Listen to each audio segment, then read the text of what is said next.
Welcome home to USA Global TV and Radio. Ours is a place where dreams take flight, voices are heard, and stories are shared.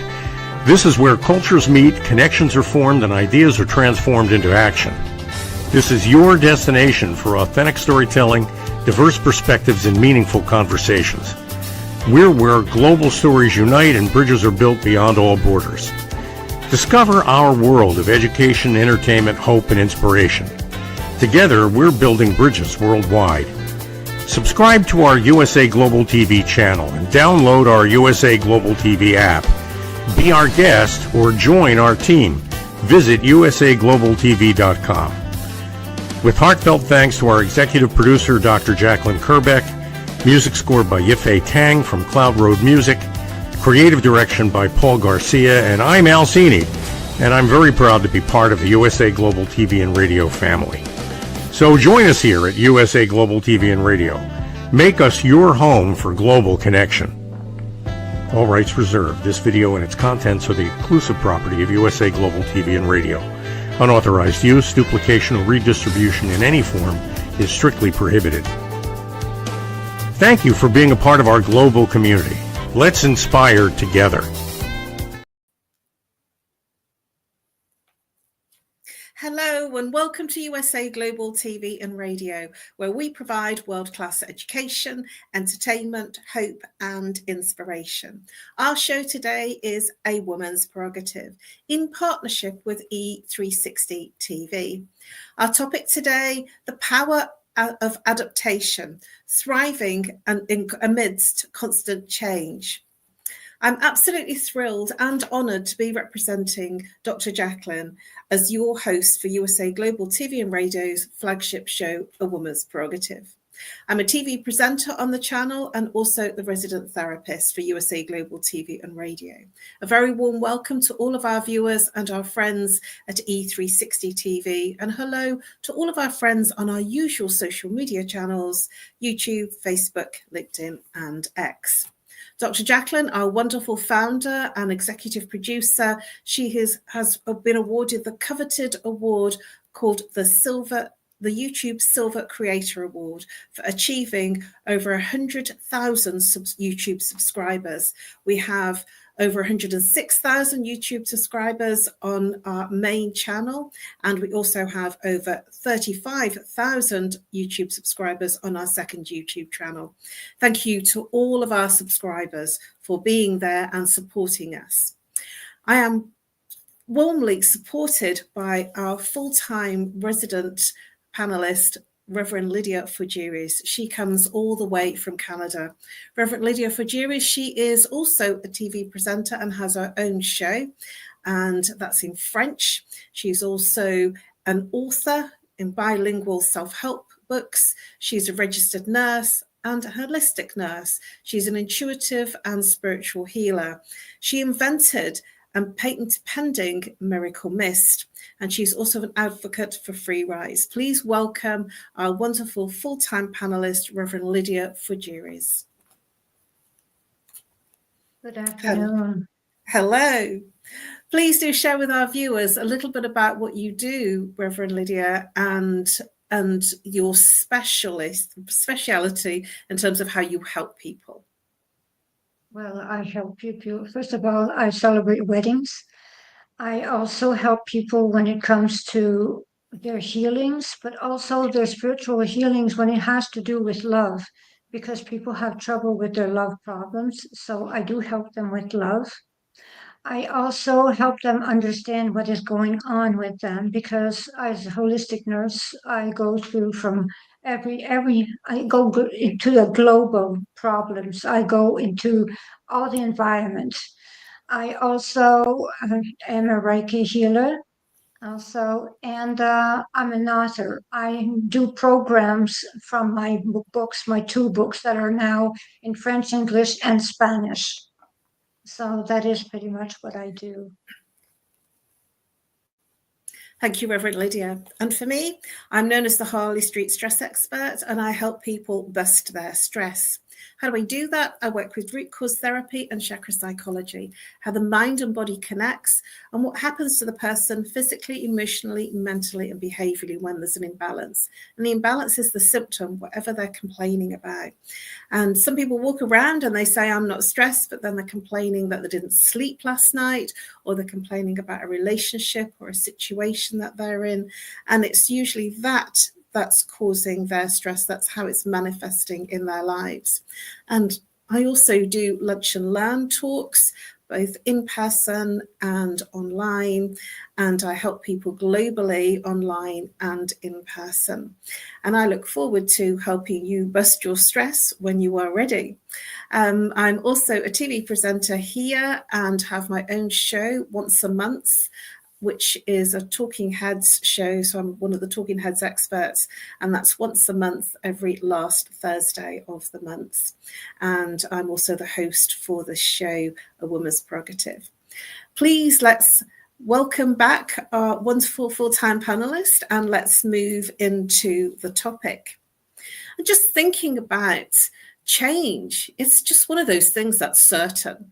If we can be certain of anything, we can be certain of change, because it's constant in our lives. We are never standing still. There is always change in every aspect of our lives, in our personal, with our family, with work, and even with global events that shape the way that we live and think. And tonight we're going to explore the impact of our decisions, our emotions on relationships, and how resilience and emotional intelligence help us to adapt and thrive in uncertain times.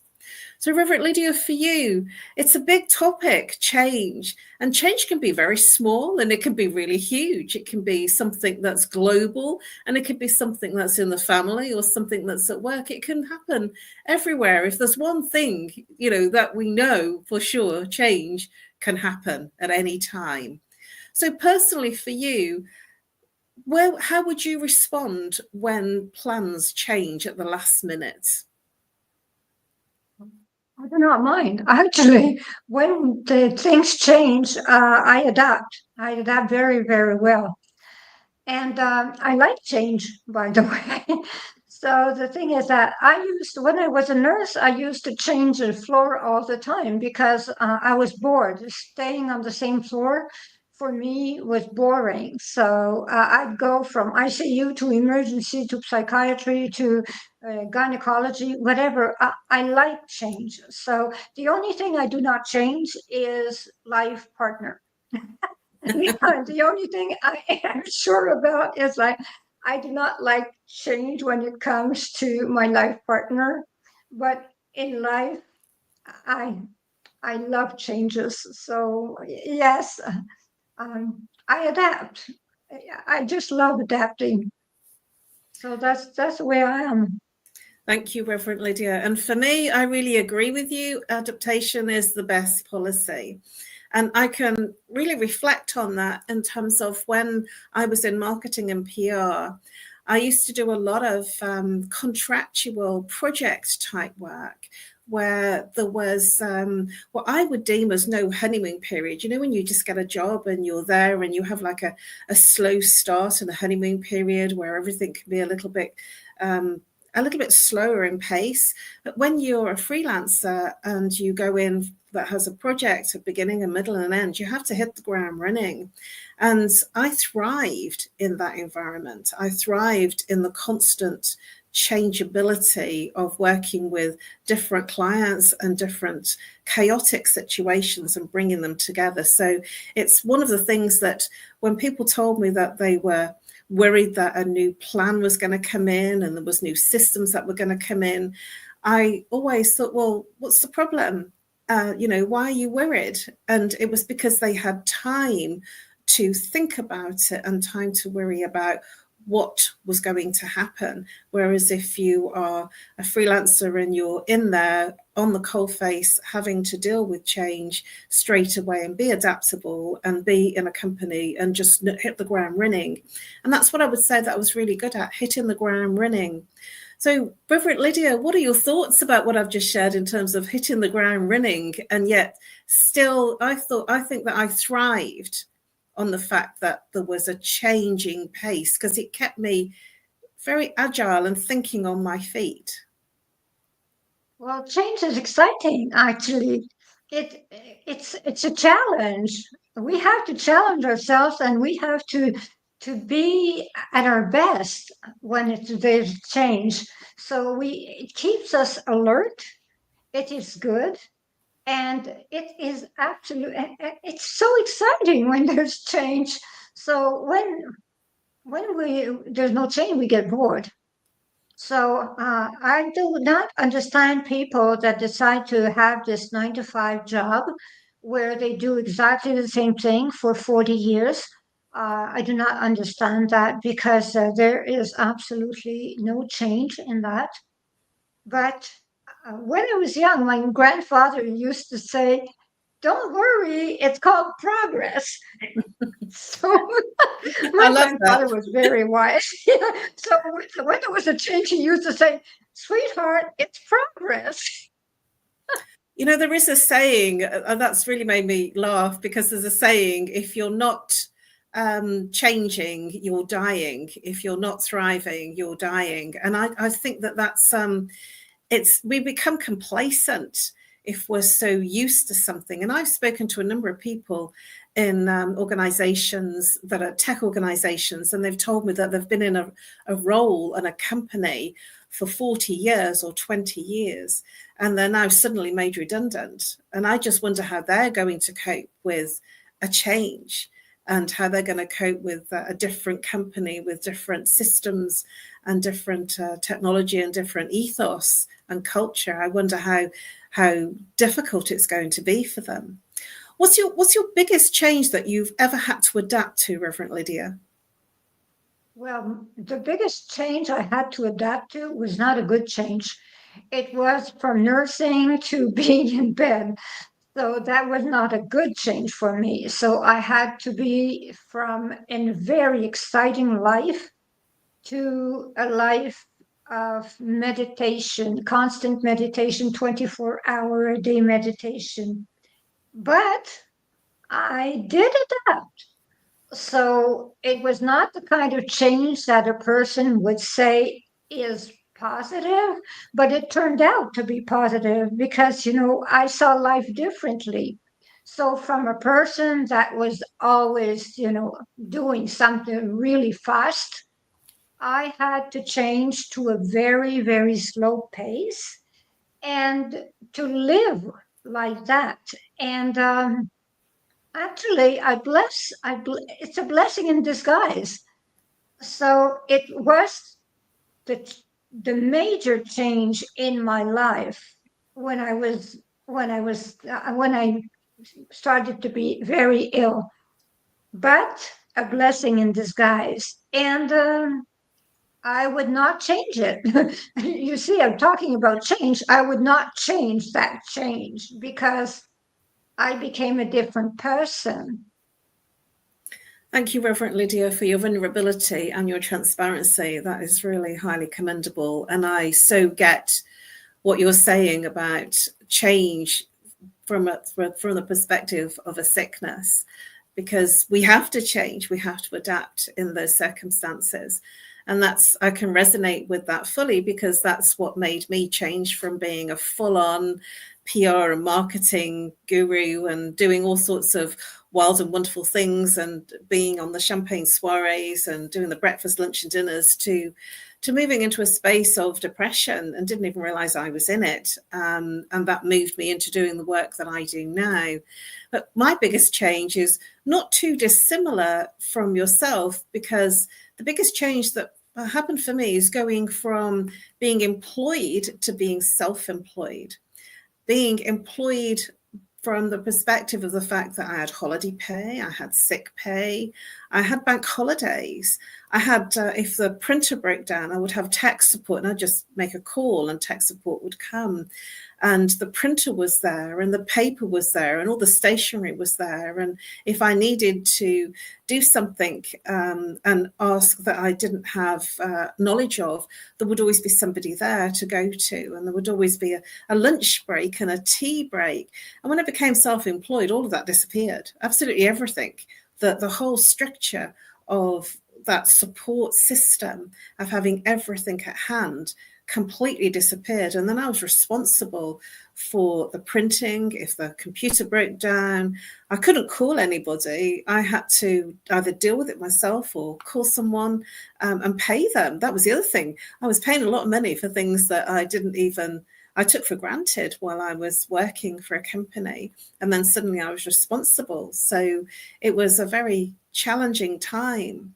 And I remember when I was married, my then husband, he was self-employed, and he would always work bank holidays and weekends because he said he could get more done.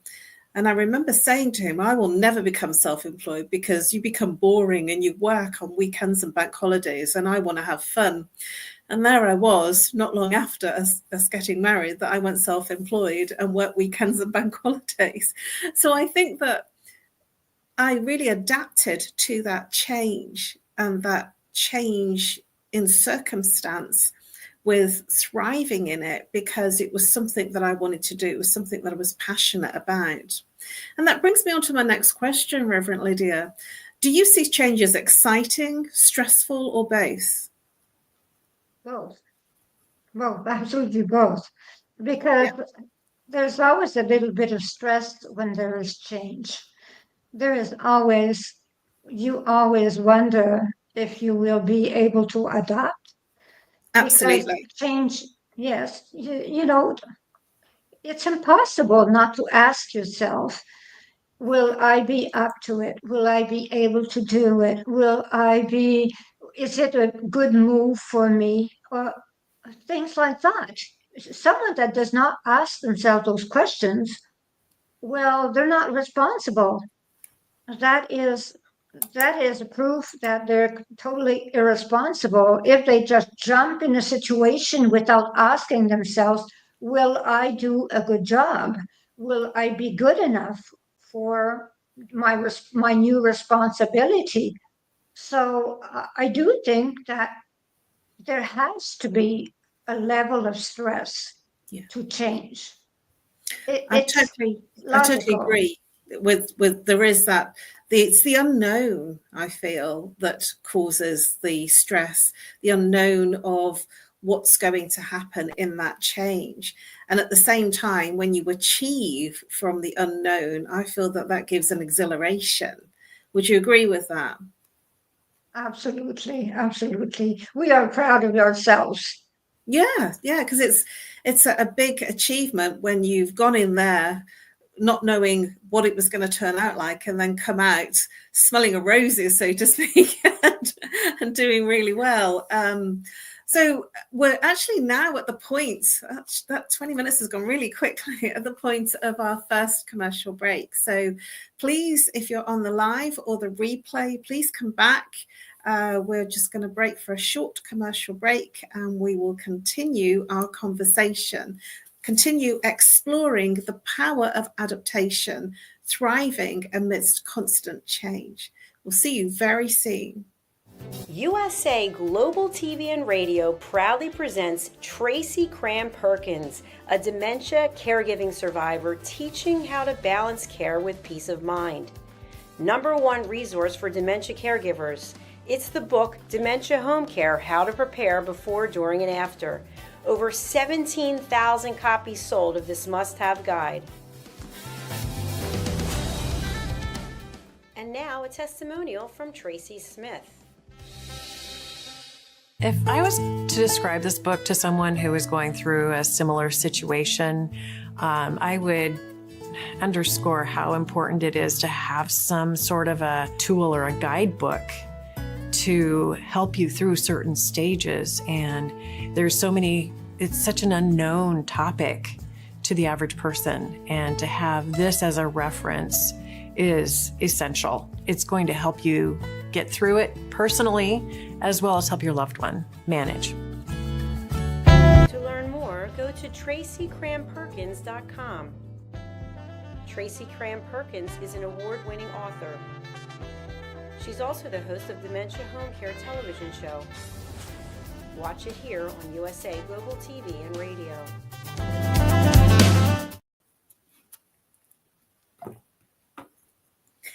Hello and welcome back to USA Global TV and Radio, where we provide world-class education, entertainment, hope and inspiration. You are with a Woman's Prerogative in partnership with E360 TV. Welcome back if you're here on the live or the replay. The power of adaptation, thriving amidst constant change. We've been exploring this topic in terms of how we respond versus how not to respond, and it's actually been quite positive. So let's welcome back our full-time panelist, Reverend Lydia Fougeres, to continue the conversation. Thank you very much, Reverend Lydia. So do you believe adaptability, can't get it out. Do you believe adaptability is something that we're born with, or is it something that we learn? We are born with it. We are actually very born with it, because the thing is that from the moment we learn to walk, we adapt. From the moment we learn to talk, we adapt. So we adapt to whatever the situation. If our parents are this and that, we always adapt. So we are born in a situation where we can adapt. There is a level of adaptation for everyone. There are people that cannot adapt very well, others that adapt in 5 seconds. It is just that everyone can adapt. It is just at what pace. I totally agree with you. And bringing up when we're children, when we're born, it's so interesting to consider that as a baby and as a young child, there's just nothing we can't do. We're only limited by the people around us that say, you can't do that, you can't do this, you can't do the other. But children, if they're born into a musician family, for instance, they will start playing instruments and sing, not because they've been told that they can't, but because it's all around them. And so they are seeing it, hearing it, and then that's the path that they generally take. And if you've got a family of doctors or lawyers, for instance, or surgeons, or sort of a family of different types of specific professions, I always find that I see that the children seem to follow suit in some way, unless they're rebelling, of course.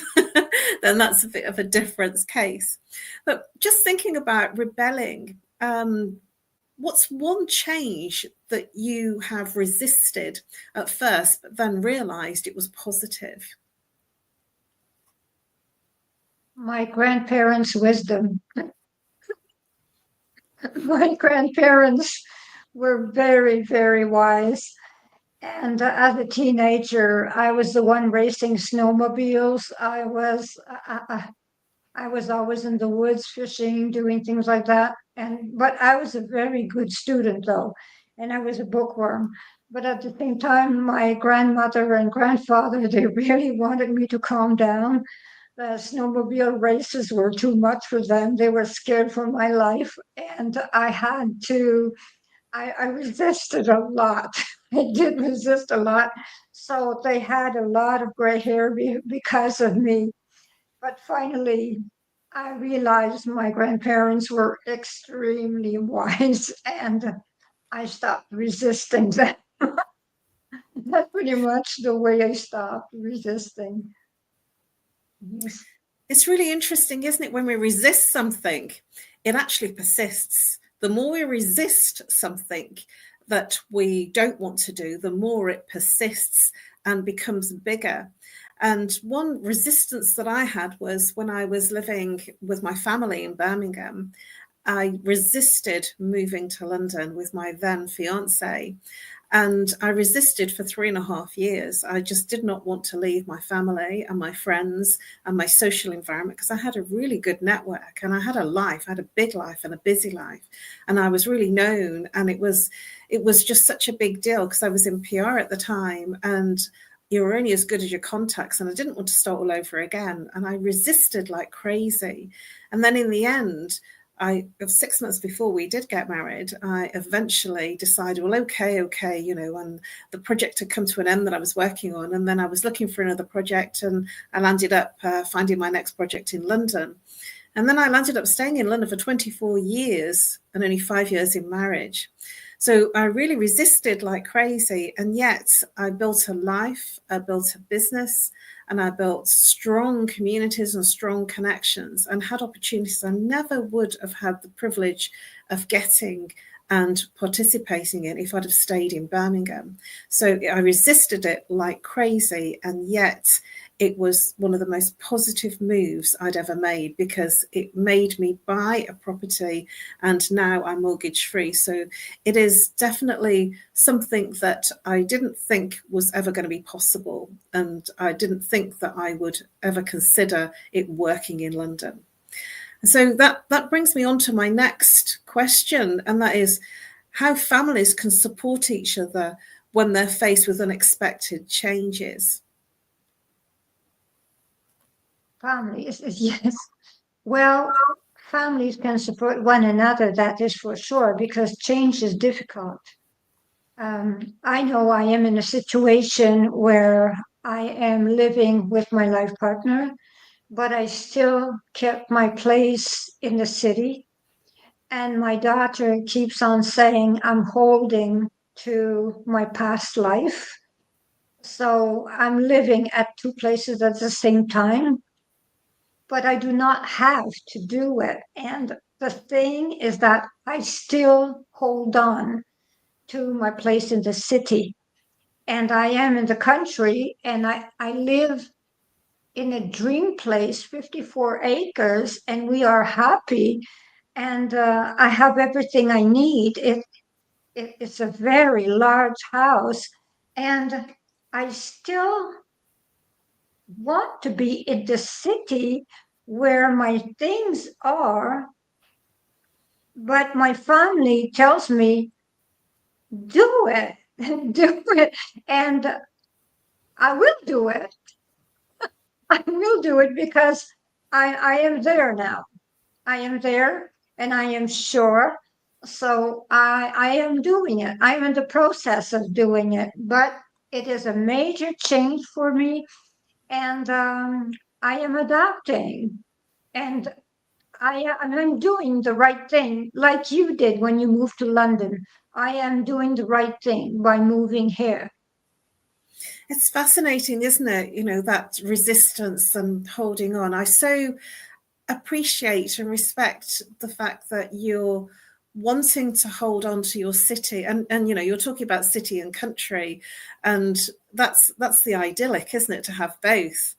And I've known many couples not move in together and still keep their separate residences, but stay together, in the different residences. So one in city, one in country. And I've known many couples that have done that in times of the fact that it might be difficult to sell a property, or that even when I've had clients that have been separated or divorced and they're still living in the same house, which I can't even imagine how that would be. But and they're adapting to that change of being together, but then being in a different together way, separated and living their own lives. But you're describing something that's a good thing. And yet I totally get that if you've had that independence, it would be quite nice to just have your foot in that hole as well, until you feel completely okay about letting go.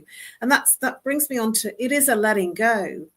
When we've got our foot in both camps, it's, are we ready to let go of the one lifestyle versus the other lifestyle? And that's the adaptability. Are you ready just to embrace one type of lifestyle only, or is it quite nice to have that adaptability of change, that you can go to the city, you could both go to the city and have fun?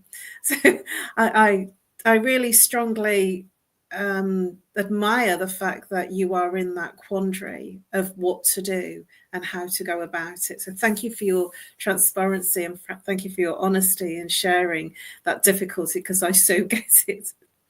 In one word, how would you describe the best way to handle a workplace challenge? Be resilient. I said 2 words. Yeah, I would say that that's the case in our changing working environments, and the working environment has had so massively had to change with the fact that, you know, work from home policies, people now, you know, the day has got longer because they have mobile phones, and they're expected to work over and above the time that they're actually in the office. I feel that resilience is the only way that we could work in that changing environment. We've had a lot of change to cope with since our world changed in 2020. So what's more important in change? And I'm looking at planning or flexibility. I think it's flexibility is more important than planning, because the planning comes, but we have to be flexible, because no matter the planning that you did, there are always things that happen that change the plan. So you have to be flexible, because if you actually stick to the plan and you are adamant about sticking to the plan, a person has a problem. They have to be flexible. So I say be resilient, be flexible, and adapt to change. That is the way I see it. Thank you, Reverend Lydia. I'm in total agreement with you, because if you are stuck in a plan, then you are stuck in only going one way. And this is one of the problems of large companies that have huge processes and protocols and huge lots of people to go through, and red tape and tiers of management. They find it very difficult to adapt to change, because it's inflexible when you have to go through all that red tape. And so in the planning and execution of that plan, it reduces the flexibility and adaptability to change. So I'm quite in agreement with you. And this is how small and medium-sized companies do really, really well, because they haven't got as much red tape. They haven't got as many tiers of management. And it's easy to make a decision at the board level and then execute it in the next hour or the next day. So I firmly believe that when we are tied to a plan, then it's far more difficult to then adapt to any changes. And many companies and managers and teams have had to change in our changing times. So how can we ensure that leaders make change less frightening for their teams? Because let's face it, lots of change has happened in companies. What are your thoughts about what a leader could do when there's change afoot? They should listen to their employees to start with, because every employee is different. So there are employees that can change, some because there is psychological problems also when there is too much change. So they have to see what employee is suitable for change and who is not suitable for change. If they want to have a good company, they have to choose the people that are included in changes. Thank you. I'm so in agreement. We're agreeing on everything here on the show Yes. today, because listening, if we don't listen, then we don't know. And if we assume, that makes things difficult and challenging. So if we listen and then we are open to change and open for flexibility, that actually creates more flow for everybody. And you're quite right in saying that some employees find it hugely challenging to change one system to another. And I would say that the people that are probably quieter or more compliant and policy driven type people, that are much slower in the systems type activities within the working environment, would find it difficult to adapt to different policies. And we've had to with all sorts of different laws that have changed and adapt. Certainly from the UK perspective, we've had a hell of a lot of change with Brexit and going in and out of different countries and having to have different passports. There's been huge amounts of legal and philosophy change and culture change because we've been able to move very freely. Well, we're really at the end of our show. I can't believe that we've just covered another 20 minutes. So Reverend Lydia, please do share with our viewers the best way to contact you. Well, the best way to contact me is through WhatsApp at 1-514-582-6882. 1-514-582-6882. One is the code for Canada. They can write to me at greatdivinemother@gmail.com. They can join me through my Facebook page also. And they can, or through LinkedIn. They can find me through LinkedIn. So there is also my Amazon page where they can buy my book, 111 Reflections for Thy Earth Odyssey, tomes 1 and 2. So through my Amazon account, they can also follow me and join me through my Amazon account. So that is the way to join me. So anytime. Thank you, Reverend Lydia. It's always a really wonderful experience to share this show with you. And in closing, just before I share my details, change is rarely comfortable. Often the space where growth begins, as we've been sharing tonight. Choosing resilience over fear and curiosity over relationships, we can turn life's uncertainties into opportunities to thrive. Let's continue to adapt and flourish in a world that never stands still. Thank you very much, Reverend Lydia, for being an amazing panelist and sharing such incredible insights and very personal shares. It's very appreciated because our viewers will learn from that. You can reach me on No More Stress at live.co.uk or call if you're international +44. If you're local, 07523 120 189. You can follow me and connect with me on LinkedIn and Facebook. And you can also check out the other videos on YouTube on USA Global TV and Radio. I've really enjoyed tonight's show because this title came up because at the last minute I had to adapt and change and came up with the title last night because I had to adapt to a change in circumstance. So it's incredible how life throws you curveballs and how we can make them in opportunities.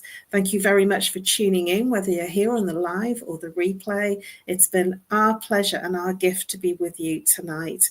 And we look forward to seeing you next week. In the UK, it is a bank holiday Monday. That's next Monday. And in the UK, it'll be 7 p.m. British Summer Time or 2 p.m. Eastern Time. Have a wonderful week, whether you're here on the live or the replay. We will look forward to connecting back with you on Monday next week. And over now to our sponsors. Thank you very much to our wonderful executive producer, Dr. Jacqueline Kerbeck, for her amazing Wizzy effects, and also to our full-time panelist, Reverend Lydia Fougeres. We will look forward to seeing you next week. Bye-bye for now. Get ready to wear the brand that's changing the world of media. Introducing the official USA Global TV and Radio online store. From our TV show hosts to our incredible global guests, you asked, we delivered. Rep your appearance with pride. Whether you've been on air, hosted a show, or tuned in, we have something just for you. Visit us at usaglobaltvradioshoп.myspreadshop.com and start shopping today. Check back frequently. We're dropping fresh new designs all the time. Showcase your role in our global community. These designs celebrate your voice, your story, your presence. It's more than just merchandise. It's a movement of hope, inspiration, education, and elevated listening. Head to usaglobaltvradiosshop.myspreadshop.com. Your spotlight awaits. USA Global TV and Radio. Elevate your style. Elevate the world.